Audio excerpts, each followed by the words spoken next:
السلام عليكم طلاب الصف الثاني ثانوي وحبايبنا، عاملين ايه؟ يا رب تكونوا بخير. اهلا بيك يا صديقي في حل معسكر المراجعه الجزء الثاني. النهارده ان شاء الله هنحل مع بعض المعسكر الجزء الثاني بعد ما نزلنا لك فيديو الشرح الخاص بالجزء الثاني. شباب، الوحده الثانيه او الوحده الرابعه لو المنهج بنتكلم عليه بشكل عام، اللي هي يقصد بها الحضاره الاسلاميه، النظام السياسي والنظام المالي والحاله الاقتصاديه والحاله الاجتماعيه وكمان الحاله الفكريه. عندك فيديو شرح نازل على قناتنا على اليوتيوب حرفيا مشروح بالتفصيل في 2.5 ساعة. اتمنى تكون حضرتك شفتهم لاني غطينا كل الافكار اللي ممكن تتخيلها. بينا ان شاء الله النهارده مع بعض في حل الاسئله. طب الاسئله اللي هنا مش 200 وشويه زي المحاضره الاولانيه. هتقول لي لسيادتك ليه؟ هم تقريبا 130 سؤال، لان في حوالي مثلا انت بتتكلم في 100 سؤال خاص بالتقييمات. طب يا مستر ال 100 سؤال في التقييمات دول ايه يا مستر؟ ده اسئله التقييمات مهمه، حضرتك مش هتحلهم لنا زي ما حليت في الجزء الاولاني. هقول لسيادتك حاجه احنا حليناها، فحضرتك لو محتاج تتفرج على اسئله التقييمات بتاعت الوحده الثانيه انزل تحت في الديسكربشن، تلاقي عندك لينك في ساعه احنا كنا حلينهم. اكيد مش هنحلهم تاني يعني، ما هي ما هو انا حللهم لك بالتفصيل بشرح التفصيل ساعه مكتوب عليها تقييمات شهر ابريل كلها حليناهم. حبيتش ان انا اكرر نفس الاسئله ويبقى بنكرر الفيديوهات وخلاص، بس الاسئله دي مهمه مهمه مهمه، فلازم تتفرج عليها بجانب الاسئله دي. خلاص طيب بينا كده، والفيديو ده مش هيكون كبير عشان انت لسه ممكن يكون عندك الفيديو تاني تتفرج على الاثنين عشان العمليه تبقى بالنسبه لك ايه سهله. طب ان اتفرجت عليه قبل كده، هو الفيديو اصلا بسم الله ما شاء الله معدي تقريبا 100,000، فانت اكيد اتفرجت عليه. فان اتفرجت عليه قبل كده وعارف اجاباته فخلاص مفيش مشكله، هتلاقي تحت اللينك الملزمه بالاجابات. يعني ما توجعش ما توجعش دماغك لو انت شفتهم قبل كده. اتفقنا.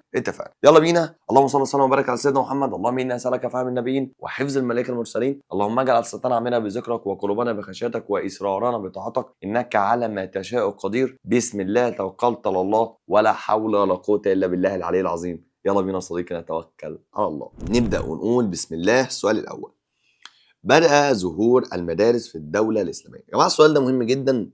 دايما يجي يقول لك ايه؟ احنا لما بدأ يظهر اول حاجه كانت خاصه بالتعليم هي المساجد، والمساجد كانت اكتر حاجه محتاجاها الدوله الاسلاميه، تمام؟ او امس حاجه ليها في عصر صدر الاسلام. ليه في عصر صدر الاسلام؟ لان هي كانت بتهتم بالعلوم الروحانيه اللي هي العلوم الدينيه، وكانت بتتم عن طريق حلقات، والمساجد كانت ليها دور علمي. بص بقى الخلاصه في الحوار كله.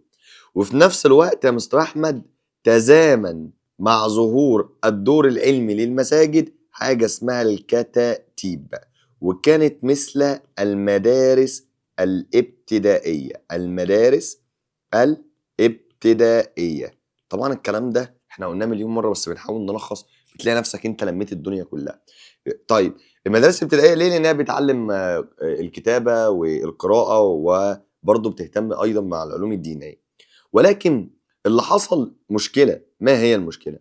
المشكله ان كثره الناس اللي هي بتتعلم، وفي نفس الوقت الحلقات دي مزدحمه، فاصبح احنا عايزين نحل المشكله. فبدا يظهر عندنا حاجه اسمها المدارس، لان المدارس دي بقت تهتم بالعلوم ايه؟ المدارس الاهليه والمدارس العامه. المدارس الاهليه اللي هي زي المدارس الخاصه اللي يجي يقول لك ظهر الدور الاستثماري، ودي ظهرت في العصر العباسي الثاني في القرن الرابع الهجري، وازدهرت في القرن الخامس الهجري، وده العصر العباسي الكام؟ العصر العباسي الثاني. وكانت مرتبطه بتنوع العلوم. ليه بقى؟ لانها مش هتدرس علوم دينيه فقط، لا ده هتدرس كمان علوم ايه؟ علوم طبيعيه او تجريبيه. طب والعلوم الطبيعيه دي اصلا هي كانت علوم نشأة إسلامية؟ لا، العلوم الدينية هي اللي النشأة الإسلامية، ولكن العلوم الطبيعية دي هي علوم عرفناها عن الحضارات التانية نتيجة حركة الترجمة. فيبقى ارتبطت المدارس بظهور حركة ايه؟ الترجمة. طبعا دي أهم الأسئلة اللي ممكن يسألك عليها خاصة بالمدارس، فالإجابة العصر العباسي الثاني. عاشت أوروبا خلال العصور الوسطى ما يسمى بعصور الظلام. طبعا يا جماعة سؤال ما بين السطور ومهم جدا في الدرس الرابع. يقول لك ان في الوقت اللي الحضاره الاسلاميه كانت حضاره منتعشه، الا ان اوروبا عاشت بعصور سميت بعصور الظلام، لان رجال الكنيسه الكاثوليكيه هم اللي كانوا بيتدخلوا في كل حاجه في الحياه. فرجال الكنيسه الكاثوليكيه كانوا اي عالم يخالف افكار الكنيسه كانوا بيبداوا يعاقبوه. فاصبح ان انت كده بتقول لي عدم توافر الموارد الاقتصاديه، ولا هروب العلماء للدوله الاسلاميه، ولا سيطره الحكام على الحياه العلميه، ولا تدخل رجال الدين. يبقى تدخل رجال الدين في الشؤون العلميه اللي هي الكنيسه الكاثوليكيه.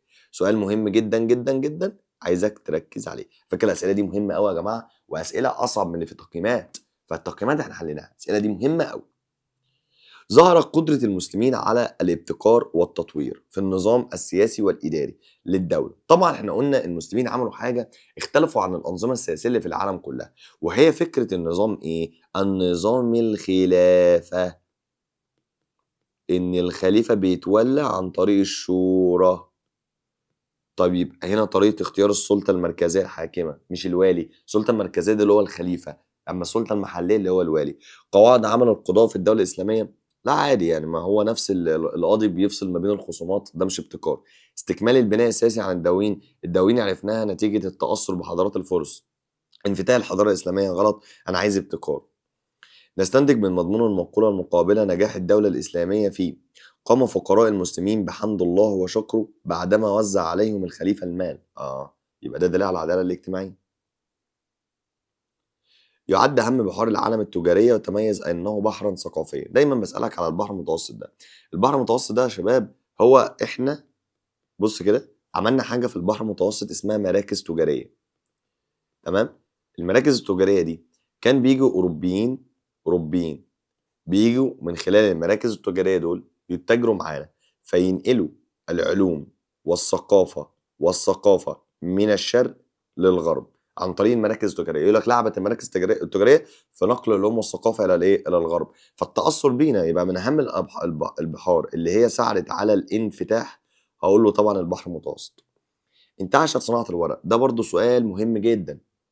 ليه؟ لأن صناعة الورق جت نتيجة التأثر بالحضارات الأخرى، التأثر بالحضارات الأخرى. طب التأثر بمين؟ التأثر بحضارة الصين. طب الكلام ده في عهد مين؟ في عهد هارون الرشيد.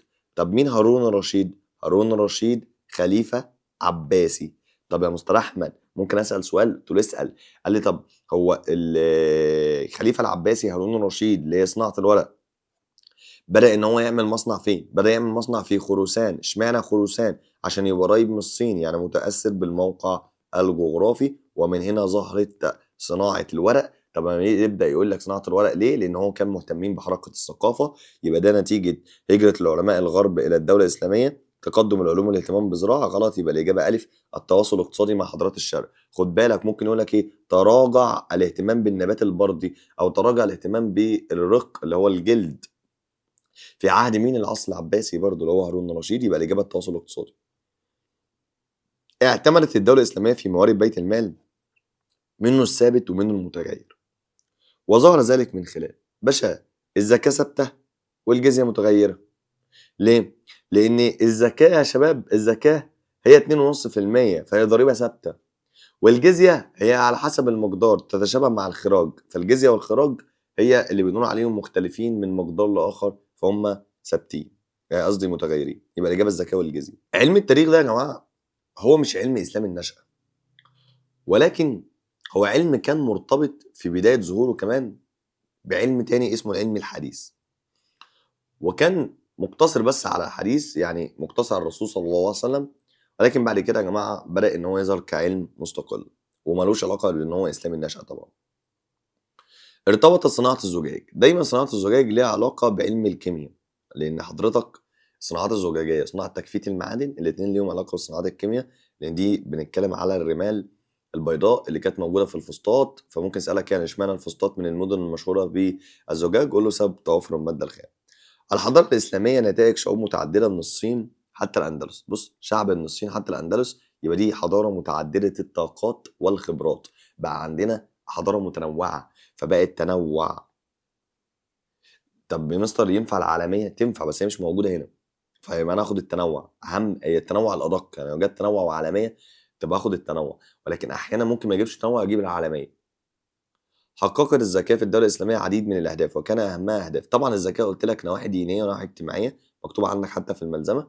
فالزكاة نواحي دينية ليه؟ لأنها ركن من أركان الإسلام ونوع من أنواع التكافل الاجتماعي. من مهام الشرطة إقامة الحدود على العصاة والمجرمين. دي سلطه تنفيذيه، انا بقيم الحد، انا اللي بنفذ، مش انا اللي بشرع القانون، ولا انا اللي بقول ان يتحكم عليك بكذا، ولكن انا بقيم الحد، يبقى انا بنفذ، يبقى انا سلطه ايه؟ سلطه تنفيذيه. يبقى انا بتشابه مع الوالي وبتشابه مع القاضي، مش في السلطه القضائيه ولا بقول تنفيذيه، بقول ان هما الاثنين الثلاثه بيهتموا باحكام الشريعه او الاحكام الشرعيه.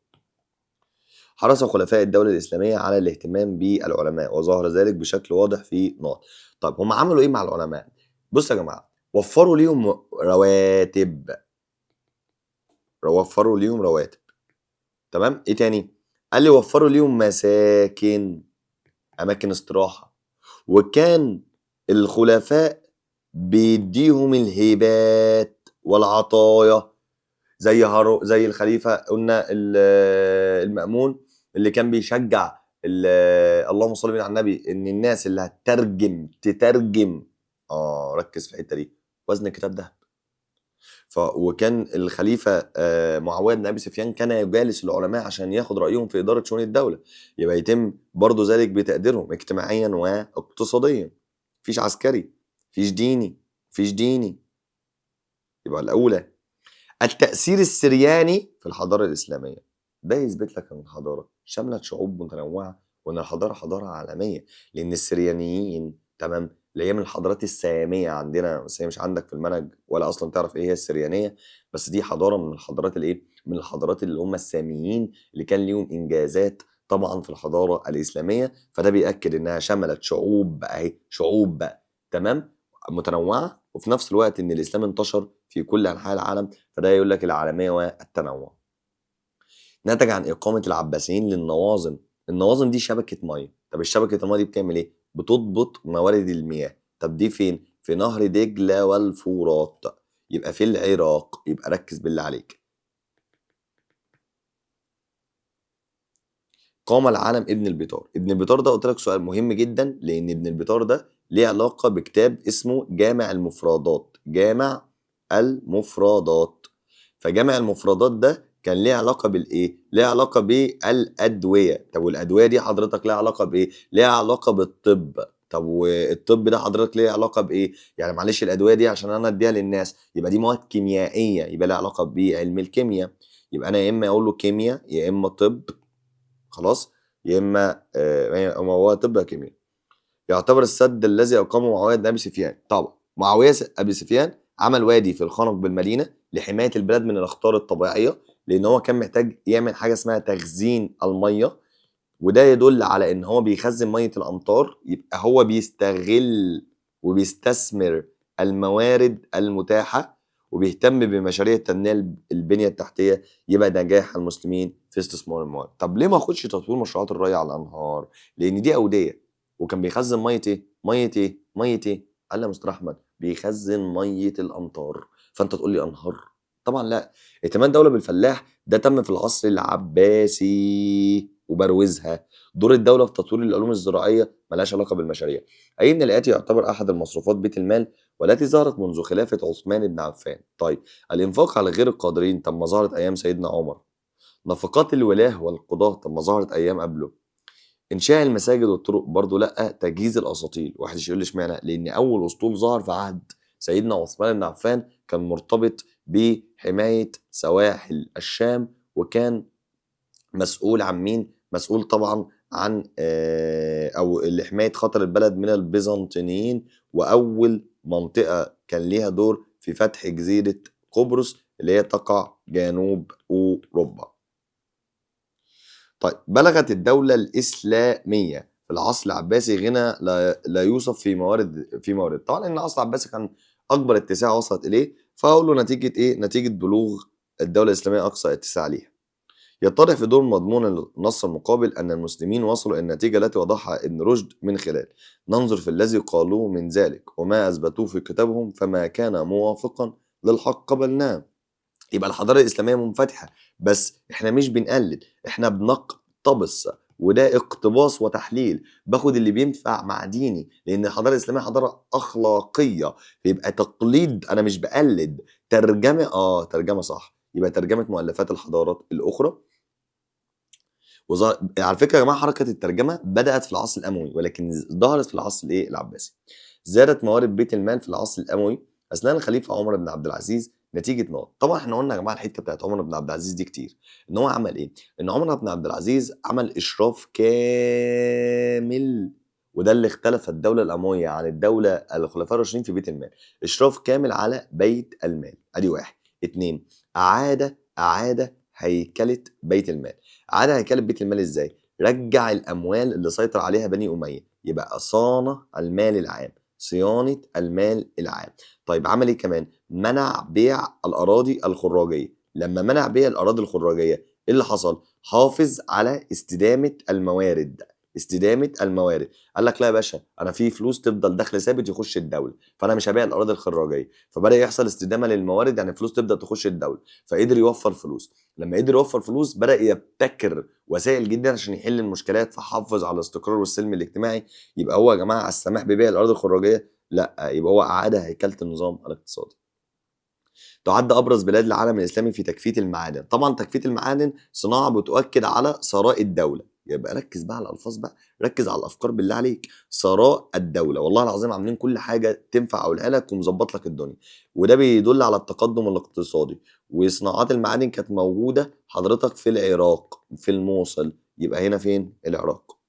ومرتبطه بعلم الكيمياء. ظهرت الهيئات القضائيه العسكريه. بص يا جماعه، اول قاضي للجند، فلما يجي يسالك على اول قاضي للجند اتكلم على الخليفه العباسي المهدي. الخليفه العباسي المهدي. طب والخليفه العباسي يبقى المهدي العباسي، ده قاضي متخصص. انفرضت الحضاره الاسلاميه عن باقي حضارات الاسلام السابقه. طب علم التاريخ ما ينفعش، وعلم الجغرافيا حضرتك ما ينفعش، وعلم الفلسفه ما ينفعش. ليه؟ لان العلوم دي احنا نقلناهم من الحضارات الاخرى.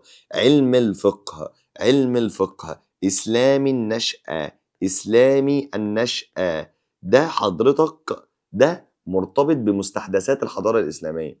خلاص؟ وانفرضت بيه. مفيش كل، يعني احنا اللي عندنا الفقه الاسلامي طبقا للقران والسنه والاجتهادات. يرجع السبب الرئيسي في انتشار الاسلام في جزر الفلبين. طبعا احنا قلنا الاسلام انتشر في اسيا عن طريق ايه؟ عن طريق حركه التجاره. يبقى فين بقى اتساع حركه الفتوحات؟ لا. اصدار حركه الترجمه برضو لا. قصه البعثات لا. يبقى اصدار حركه التجاره. ساهمت الدوله الاسلاميه في ازدهار التجاره الداخليه، لان هي يا جماعه في التجاره الداخليه الدوله الاسلاميه عملت ايه؟ قال لك لم تقيد انتقال اي سلعه. لم تقيد انتقال اي سلعه او تحتكر بضاعه بعينها، وفي نفس الوقت وفرت بيئه امنه، وعملت ترسانات، واهتمت بصناعه الاسطول، وعملوا خيانات لمناطق استراحه، وعملوا شبكه نقل ومواصلات والعمله. كل ده يا حبيبي ادى الى ازدهار حركه التجاره الداخليه. ولما ازدهرت حركه التجاره بدأ ان هم يبتكروا نظم ماليه جديده، يطوروا. فبيقول لك حريه تبادل، صح. عقد معاهدات مع بيزنطين دي خارجيه. قامت علاقات سياسيه خارجيه، تشجيع التجاره دي خارجيه. اي من مقرات الخلافه الاسلاميه التاليه ظهر بها اولا وظيفه الوزير. طبعا الوزير لفظا ومعنى في العصر العباسي. طب والدوله العباسيه مقرها كان ايه؟ كان بغداد. يتضح تميز حرفه الصناعه عن بقيه المهن الاخرى في المجتمع الاسلامي. طبعا الصناعه كانت ممتازه بان هي ملهاش علاقه بانتشار الاسلام، لا، لها علاقه بنظام اسمه طوائف الحرف. ونظام طوائف الحرف اللي انا فهمته لك قبل كده ان هو ليها دقه في التنظيم. دقه في التنظيم، يبقى دقه تنظيمها الايه؟ الداخلي. كان في امين الطائفه وليه يا جماعه مهام، كان بينظم الاعضاء وبيحافظ على السر وبيطور وبيحقق بيقول اجور الرواتب، وكمان بيفرض رقابه على الانتاج، وكمان بيبدا يحدد ايام العمل وكذلك. 29 قال لك ارتبط استقرار المجتمع الاسلامي وتقدمه ورقيه في اي دوله. طبعا يا جماعه احنا رايح هنا للطبقه الايه؟ للطبقه الوسطى. بص حتى هنا قال لك ايه؟ ان الطبقه الوسطى دي هم اصحاب الاملاك والتجار ورؤساء الحرف، وكان هؤلاء يختلفون باختلاف أحوالهم وثرائهم، وكانوا يمثلون ركيزة أساسية في المجتمع حيث يقوم عليهم مناط الحركة الاجتماعية. أدي واحد. اتنين، يقاس بها اتساع هذه الطبقة إيه؟ مدى رقي المجتمع وتحضره. يبقى مدى رقي المجتمع وتحضره هي في كتاب المدرسة إيه؟ يبقى الطبقة الوسطى. أمال الطبقة الخاصة دي لها علاقة بالثراء الثقافي ليه؟ لان هم العلماء اللي بيرجعوا للناس امور دينهم، والادباء نفوذ كبير جدا. خد بالك كان فيها كبار التجار كمان، وهتلاقي هنا ان كبار التجار موجودين طبقه خاصه وطبقه وسطى، وصغار التجار موجودين في الطبقه العامه، والطبقه العامه دي اسمها سواد الامه. فخد بالك عشان ساعات بيسأل عليها، اللي تم تجديدها في العصر العباسي الثاني. الكلام ده شرحناه المره اللي فاتت كتير. طيب تعالى هنا نبدأ نروح للسؤال. سيطرة العناصر الغير عربية على المناصب الكبرى في الدولة الإسلامية. طب الغير عربية يبقى هو يقصد بيها الأتراك والفرس، ودول حضرتك سيطروا على المناصب الكبرى منذ العصر العباسي. يبقى الخلافة العباسية هي اللي اعتمدت عليهم. كانت بعض القضايا الاجتماعية في الدولة الإسلامية سبب في ابتكار علم. عندنا مشكلة اجتماعية فهنخترع علم الجبر. واحد يقول لي ليه؟ المشكلات الاجتماعية اللي لها علاقة بالميراث، فأنا محتاج أقول إن علم الجبر مرتبط بعلم الفقه، بحل المسائل الفقهية عشان أبدأ أوزع الميراث. يعد أسبق المناصب السياسية والإدارية التالية ظهورا في الدولة الإسلامية. قول له حضرتك الإمارة. ليه؟ لأن الوضع الرسول صلى الله عليه وسلم، فالرسول هو مؤسس النظام الإداري. أمامك صورة لطراز معماري يعود لعصر الدولة الأيوبية، يرجع سبب ظهوره النقط. قلعة حلب بسوريا دي ليها علاقة بالدولة الأيوبية عشان حركة السياسة الخارجية، لأن هما كانوا بيهتموا بالقلاع عشان يحموا البلد من خطر الصليبيين زي قلعة صلاح الدين. يبقى أنا أقول له السياسة الخارجية للدولة الأيوبية. تشابهات فترة حكم من، السؤال ده قديم بس أنا عجبني فجبته تاني. أبو القاسم أناجور والمنصور علي ابن أيبك.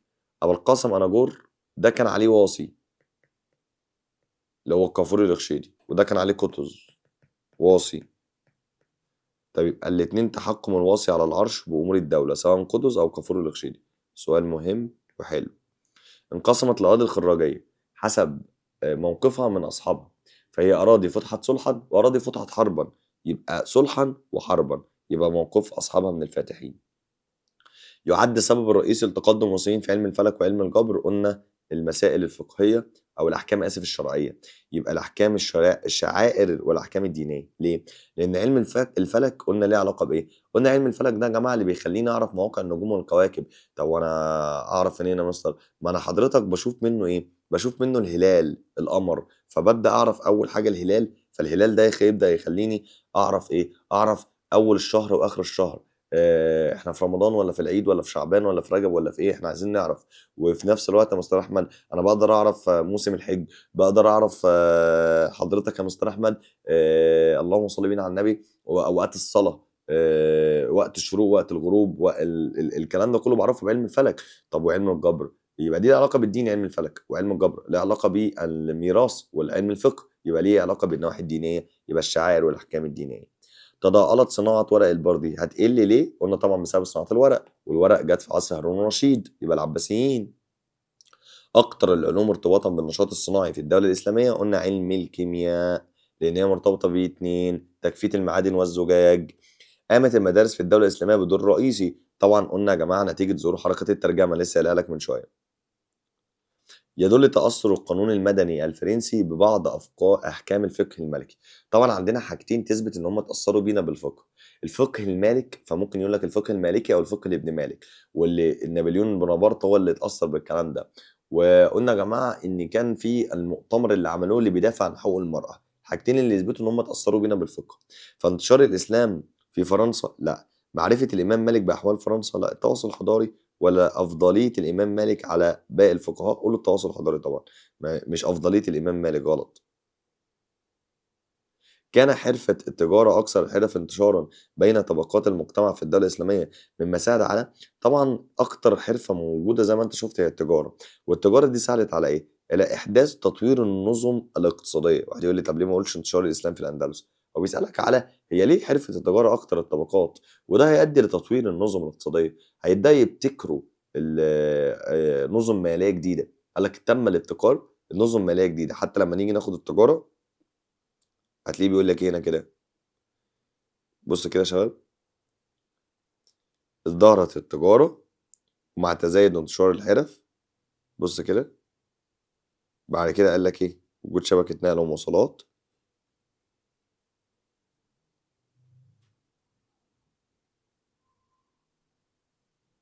ومن النتائج التي رتبت على الاهتمام بالتجارة في الدولة الإسلامية ابتكار المسلمين الكثير من النظم المالية والتجارية التي عرفتهم أوروبا، كما استفادوا عن الثروة المالية الخبرة بشؤون الحياة ومعرفة بأخلاق الناس. يبقى أنا زي ما أنا قلت لك التجارة بتفيد ده، إن أنا أعرف أخلاق الناس. يبقى ابتكار المسلمين الكثير من النظم.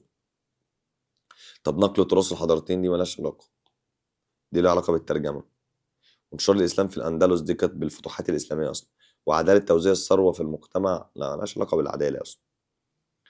ضمت الحضارة الإسلامية كثير من التراث الفكري للحضارات الشرقية والغربية، ده دليل على حركة الترجمة.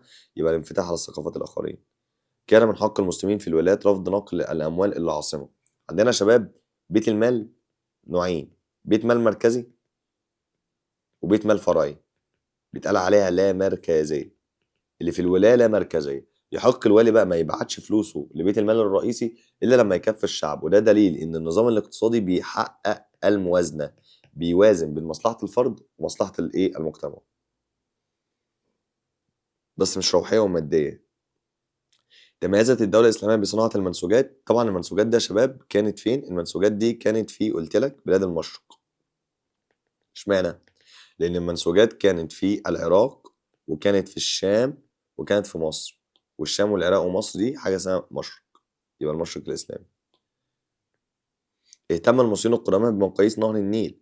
وضح من الولاة المسلمين تشابهت اهتماماته مع اهتمام المصريين القدماء. يبقى انا رايح لمين؟ لعبد العزيز نوران. ليه؟ لان هو اللي عمل مقياس لنهر النيل عشان يحقق عدالة في فرض الضرائب وعشان بيقيس مستوى المية. الخوارزمي علم الجبر، وده يرتبط بحل المسائل الفقهية اللي هي توزيع الميراث والتركات. قام المسلمين بمتابعة حركة القمر لأغراض دينية واعتمدوا في ذلك على علم الفلك. ليه أغراض دينية؟ عايز أشوف المواسم اللي هي أشهر رمضان وشعبان ورجب والكلام ده والصوم. يقوم الجهاز المركزي للمحاسبة حاليا بدور رقابي لمؤسسات الدولة، وده اللي عمله سيدنا عمر بن الخطاب لما قرر إن يعمل حاجة اسمها نظام الحسبة. طب مين بيشرف على الحسبة؟ القاضي، اسمه مشرف الحسبة. الحضارة الإسلامية حضارة متقدمة في كافة أنماط الحياة. طالما قال لك كافة أنماط الحياة يعني الحياة الاقتصادية، يعني الحياة السياسية، يعني الحياة الاجتماعية، يعني ابتكرت كل حاجة. يبقى الحضارة حضارة شاملة، يبقى دي اسمها شمولية. استثنى سيدنا عمر بن الخطاب الأراضي الزراعية من الغنائم وتركها في يد أصحابها، اللي هي الأراضي الخراجية. ليه ما اعتبرهاش غنيمة؟ قال لك لأن هو بيقدر أهل الخبرة فهم أصحابها. صح؟ قال لي يبقى ده اسمه تحقيق الاستثمار الامثل. وانا اروح اجيب معلش اخد ارض زراعيه اديها لواحد من الجيش هيعمل بيها ايه؟ مش عارف يزرعها، يبقى ده هيهملها فالارض هتبدا تنهار. لا يا باشا، اسيب الارض مع اصحابها يزرعوها زي ما هي، هم ادرى بيها. فيبقى اهل مكه ادرى بشعبها. يبقى اهل الخبره، تقدير المسلمين لاهل الخبره يبقى تحقيق الاستثمار الامثل للموارد. تدخل ضمن موارد بيت المال في الدوله الاسلاميه موارد يوزع معظمها قبل ان تصل بيت المال للغنيمه طبعا، ودي مرتبطه بالقدرات العسكريه. القدرات العسكرية. طب ليه مرتبطة بالقدرات العسكرية؟ عشان خاصة بالجيش والحروب. يرجع الهدف من اشتراط الخبرة السياسية، عشان هو ساعات بيبقى نائب الوالي، يبقى ينوب عن الوالي إنابته عن الوالي في إدارة البلد. تعد أقدم المكتبات وجودا. طبعا كانت مكتبة المساجد، لأن أول حاجة اتنشأت هي المساجد، يبقى أقدم حاجة هي مكتبة المساجد.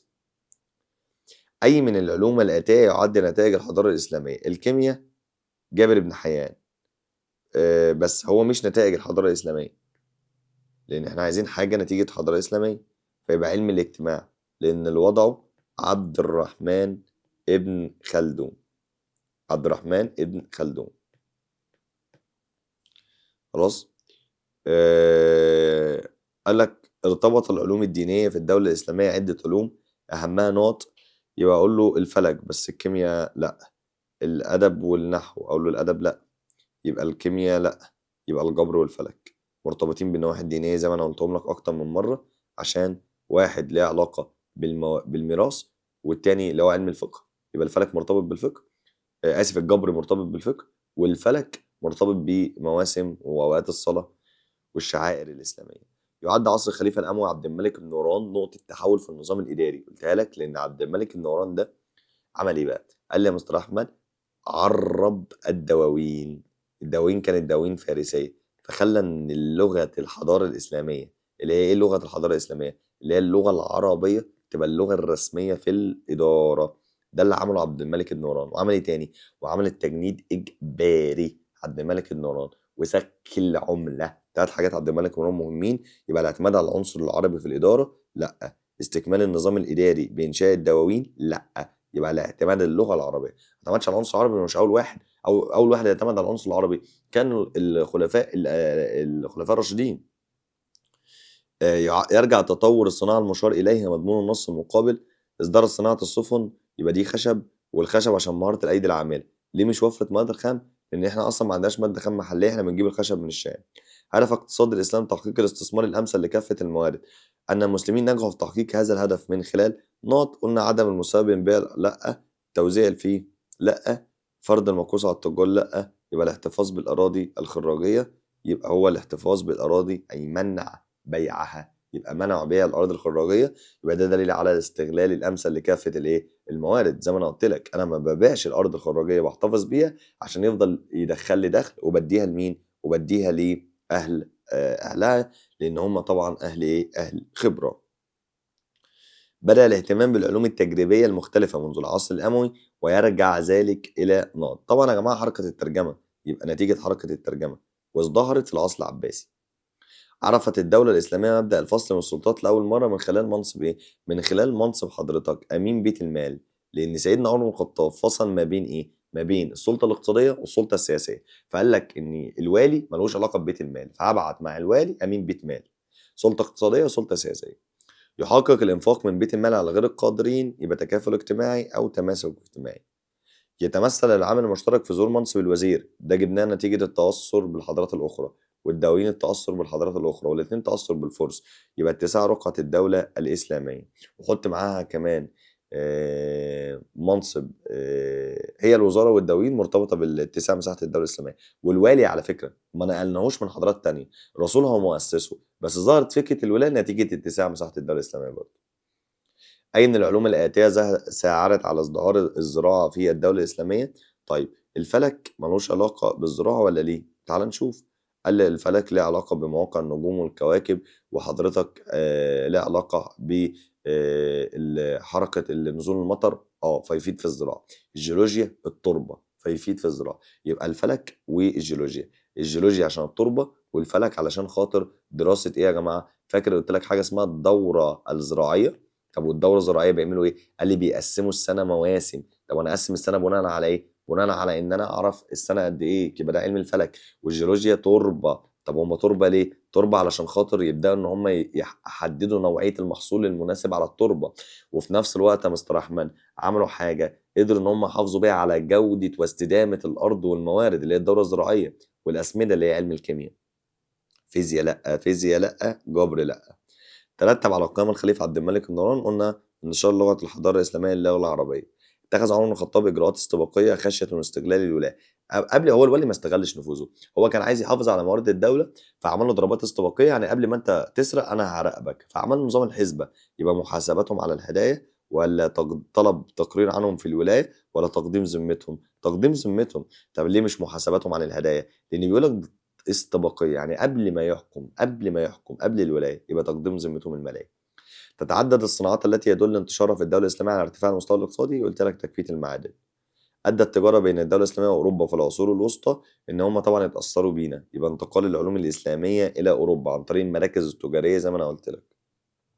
ترتب على إعادة تنظيم شؤون بيت المال خلال عهد الخليفة عمر بن عبد العزيز. يبقى استدامة الأرض. ممكن أقول له إيه؟ السلم الاجتماعي. طب ليه السلم الاجتماعي؟ لأن إحنا هنحل المشكلات. يعني حتى بص قال لك ايه؟ قال لك ان سيدنا عمر بن عبد العزيز لما عاد هيكله بيت المال، الحته دي يا جماعه بين السطور على فكره لازم تركز بالله عليك. قال لك ايه؟ ان هو وبهذه السياسه احتفظ بموارد بيت المال، فامر بمعنى الاراضي، فزاد من الانفاق على الرعيه، فحقق عداله، ورسم سياسته الجديده لانسان الفقراء والمظلمين، فزادت في عهده اموال بيت المال، يعني الدخل هيبدا يزيد، وابتكر وسائل للقضاء على المشكلات المجتمع. المجتمع ما بقاش فيه مشكلات، فهو كده بقى فيه سلم اجتماعي واستقرار اجتماعي. أدى تنفيذ الأحكام الصادرة على أصحابها في الدولة الإسلامية. إنك تنفذ يعني الحكم، يبقى ده بيدل على إيه؟ بيدل يا شباب على إن الناس تخاف فيفضل أمن واستقرار، يبقى ده بيحقق استقرار الدولة. ظهرت براءة العرب. طب تخيل بقى لو واحد بيتحكم عليه بس ما بيتنفذش، الناس مش هتخاف. هتبدأ تسرق عادي. ظهرت براعة العرب في علم الهندسة بعد اتصال الحضارة الإسلامية. قولوا بالحضارة اليونانية ليه؟ عشان إقليدس وأرشميدس، يبقى دول أصلا يونانيين. تشجيع حركة الترجمة. ارتبط نشأة الجيش الإسلامي بتحقيق أهداف إيه؟ نشأة الجيش الإسلامي بتحقيق أهداف دينية وعسكرية، أدافع عن الدولة وأنشر الإسلام. ما هو مش توسعي، أعتبرها ديني عشان أنشر الإسلام. تتفق ضريبة العشور مع ضريبة الخراج في نقط. طبعا العشور ثابتة بس الخراج مش ثابت. طب يا مستر أحمد ارتباطهم بالأرض الزراعية، دي أرض زراعية اسمها أراضي العشور اللي هي الأراضي العشرية، ودي اسمها أراضي خراجية، يبقى ارتباطهم بالأرض الزراعية. طب فرضها على غير المسلمين استثنائها من المسلمين دفع، لا مالهاش علاقة، لأن المسلمين بيدفعوا ضريبة العشور. يعد العلم أكثر ارتباطا بإسهامات ابن بطال، لسه قايلينها من شوية الكيمياء والطب. ارتبط ظهور المدارس دي نتيجة حركة الترجمة. هات لي حاجة تساوي حركة الترجمة، يبقى أقول له زيادة اهتمام الخلفاء ولا قصة طالب العلم تساعد الدولة الإسلامية. أصلا عامة المدارس زادت نتيجة إيه؟ قصة طالب العلم. ليه؟ لما ازدحمت الحلقات إحنا عملنا مدارس. طلب عمر بن الخطاب من الولاية تقديم إقرار ذمتهم المالية، كنا لسه قايل لك عشان يحافظ على موارد الدولة. تدل براعة كثير من علماء المسلمين من أصول عربية، ده التنوع، يبقى مش شمولية، تنوع الحضارة. انفتاح الحضارة على عدم وجود تراث حضاري، تأثير الحضارات على الدينية، الحرص، يبقى تقدير العرب العلم والمعرفة. معنى إن أنا عايز أستفيد من الحضارة الأخرى يبقى أنا بقدر العلوم والمعارف. يفرض على الأرض الزراعية في البلاد المفتوحة إما الخراج أو العشور، ودي على حسب، لو أنت مش مسلم تدفع خراج، لو أنت مسلم تدفع عشور، يبقى حسب الهوية العقائدية للقائمين بزراعتها. تعد عشور الجمارك. بص يا جماعه سؤال 79 وسؤال 80 لان لقيت ناس كتير قوي متلخبطه فيها. واحد وبعتوا الماده العلميه يا مستر انت قلت كذا وانا قلت كذا وانا متلخبط، يا ابني انت اللي فهمتني غلط. احنا عندنا حاجه اسمها اراضي عشريه، دي بتدفع عليها عشور. فعشور الاراضي العشريه، الارض ركز، الارض العشريه اللي هي الاراضي الزراعيه بتدفع عليها عشر غلتها زكاه. فالأراضي العشرية جزء من الزكاة، نوع من أنواع الزكاة. أما عندنا حاجة اسمها عشور الجمارك، وعشور الجمارك جزء من الماكوس. الماكوس 3 أنواع، يا إما عشور الجمارك زي مثلا الحاجات اللي بتفرض على التجارة الخارجية وغير المسلمين زي قناة السويس كده، ويا إما خمس الركاز، يا إما خمس الركاز، خمس الركاز جزء برضو من الماكوس، يا إما المواريث الحشرية ودي جزء من الماكوس. دول الثلاثة من الماكوس. أما الأراضي العشرية، عشر غلتها زكاة. فهنا بيسألك عشور الجمارك يبقى دي ماكوس. أما ضريبة الأراضي العشرية أقول له ماكوس؟ لا، أقول له زكاة. يبقى السؤال 79 الإجابة بالماكوس، السؤال 80 زكاة. ليه؟ هنا ما بيسألكش على العشور، هنا بيسألك على الأراضي العشرية. هنا دي مش أرض، الماكوس مش أراضي، الماكوس عشور جمارك، فلوس بتدفعها على إيه؟ على التجارة. أنا غير مسلم فبدفع فلوس غير تجارة، أما ده واحد مسلم عنده أرض زراعية فبيدفع عندك عشر غلتها إيه؟ زكاة. بلغت الأمة الإسلامية في العصر العباسي غنى لا يوصف في موردها بسبب الاتساع، يبقى بلوغ الدولة الإسلامية أكثر اتساع. صناعة الورق نتيجة قلنا التواصل الحضاري. خلاص بقى الأسئلة اللي إيه؟ المحروقة. هتلاقي نفسك بص، أول ما أقول لك توسع أفقي ما تروحش الاهتمام بالعلوم، الاهتمام بالعلوم بيحافظ على إنتاجية الأرض واستدامة الموارد. خلاص بيعمل لي حاجة اسمها توسع رأسي. أما أنا الحاجة اللي بتعمل لي توسع أفقي وزيادة مساحة الأراضي الزراعية، تطور مشروعات الري. علم التاريخ ظهر كعصر مستقل منذ عصر نوط، قول له يا باشا منذ العصر العباسي كعلم مستقل، أما ظهر مرتبط بعلم الحديث الأول. الحضارة الإسلامية حضارة متقدمة في كافة أنماط، لسه قايل لك دي اسمها شمولية. فرضت الجزية على أهل الذمة ويرجع سقوط الجزية عنهم داخل المجتمع الإسلامي إلى، لو أنت معرفتش تحميهم، لو دخلوا الجيش، لو دخلوا الإسلام، يبقى مشاركتهم العسكرية لو دخلوا الجيش. تأثرت الحركة العلمية في الدولة الإسلامية بالفتوحات الإسلامية دخول أجناس متعددة من الإسلام. طب أجناس متعددة يبقى أنا ناس موالي، والموالي ما بيعرفوش يتكلموا عربي، فلازم أعلمهم إزاي يقرأوا القرآن ولازم أعلمهم اللغة العربية. فرحت عملت علمين، علم القراءات وعلم النحو، فيبقى النحو والقراءات مرتبطين بالموالي. يدل إنشاء المسلمين فروعا لبيت المال، قلنا دي حاجة اسمها اللامركزية. ساهم حفر خليج أمير المؤمنين في مصر زيادة أحد إيرادات بيت المال، وده طبعًا الاستفادة من حضارة مين؟ الرومان اللي هي خليج تريجان.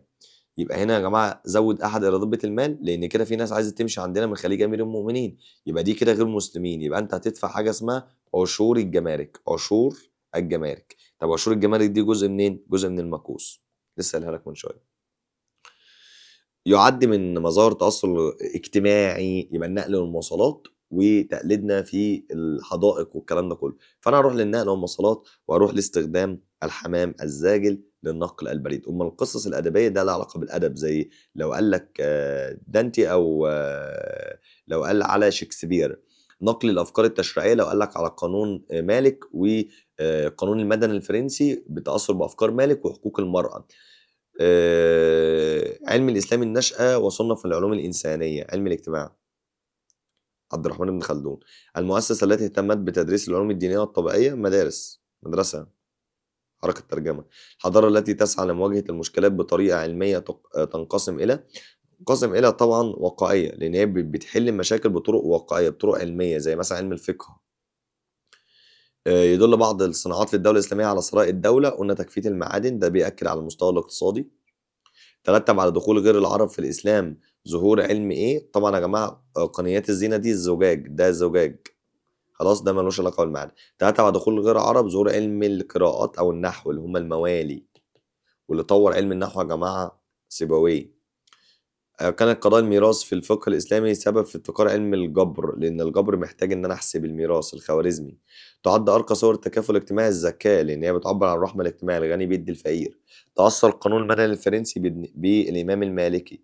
بدأت حركة الترجمة لها علاقة بالعصر العباسي، لا بدأت في الأموي، هو ما بيقولكش ازدهرت، بدأت في الأموي.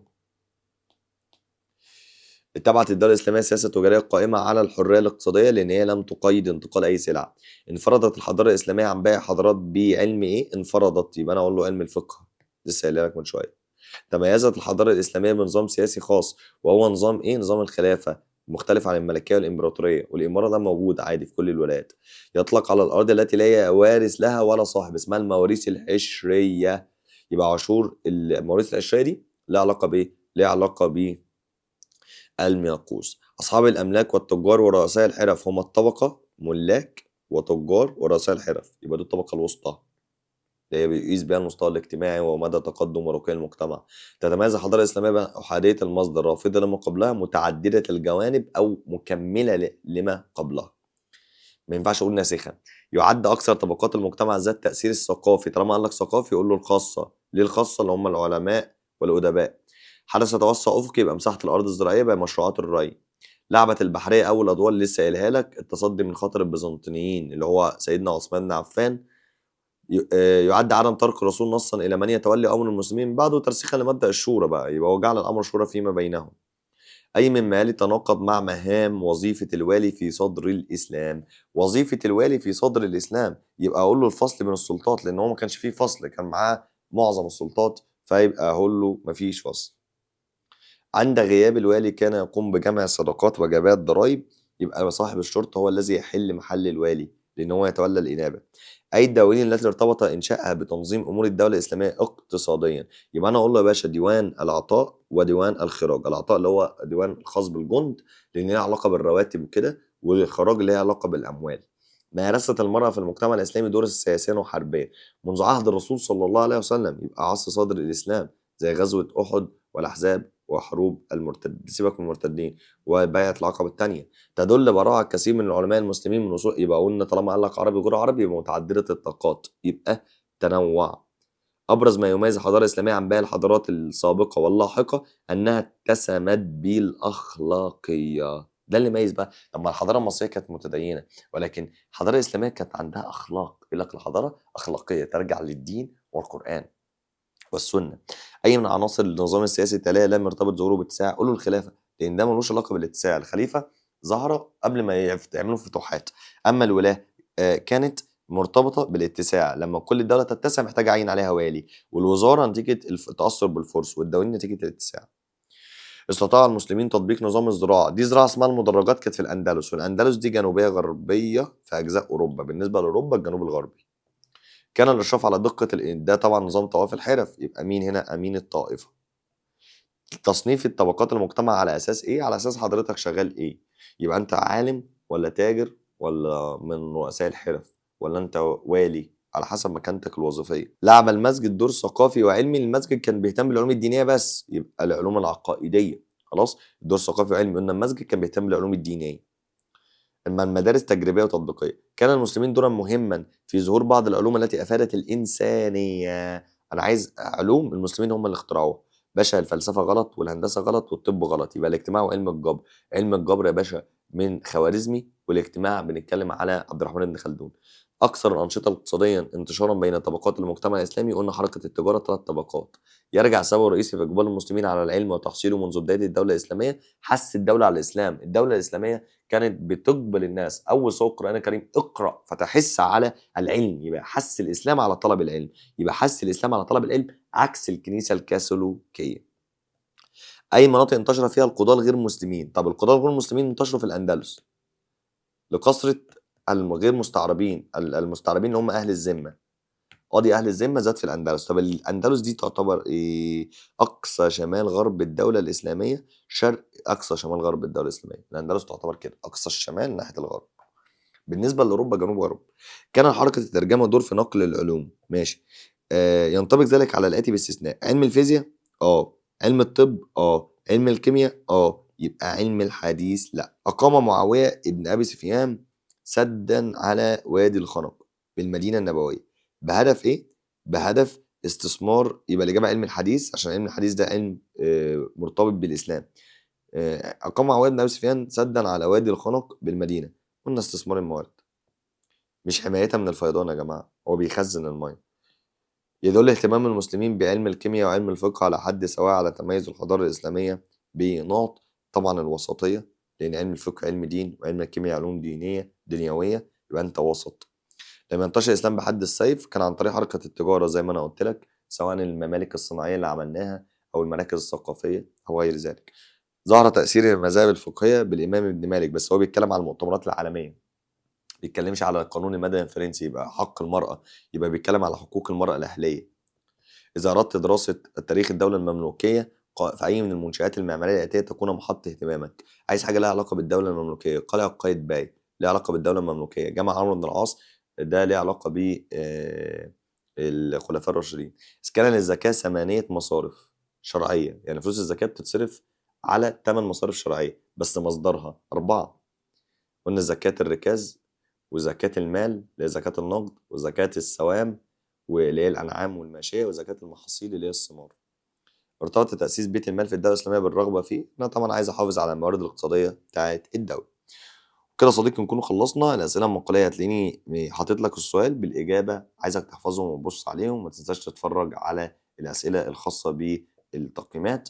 فيديو لذيذ كده. استنونا بقى في فيديو ليلة الامتحان، ده هيكون إن شاء الله الفيديو الخلاصة بقى، اللي هو أنا عايز أركز على إيه أتفرج عليه في ليلة الامتحان إن شاء الله. خلاص، اللهم صل على كما فهمت وحفظت. أغفرك وأتوب إليك، والسلام عليكم ورحمة الله وبركاته.